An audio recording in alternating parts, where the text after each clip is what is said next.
ফিলিস্তিনের জনগণের উপর চলমান নৃশংসতা, বিশেষত নারী এবং শিশুদের সাথে প্রতিনিয়ত যে নিষ্ঠুরতা বিশ্ব দেখাচ্ছে, তা থেকে নিস্তারের জন্য বাংলাদেশ অনতিবিলম্বে সম্পূর্ণ যুদ্ধবিরতির আহ্বান জানাচ্ছে।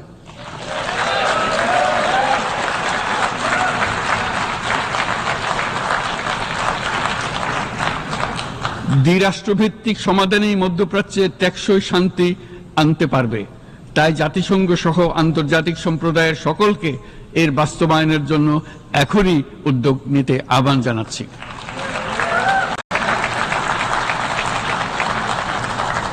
ফিলিস্তিনের জনগণের উপর চলমান নৃশংসতা, বিশেষত নারী এবং শিশুদের সাথে প্রতিনিয়ত যে নিষ্ঠুরতা বিশ্ব দেখাচ্ছে, তা থেকে নিস্তারের জন্য বাংলাদেশ অনতিবিলম্বে সম্পূর্ণ যুদ্ধবিরতির আহ্বান জানাচ্ছে।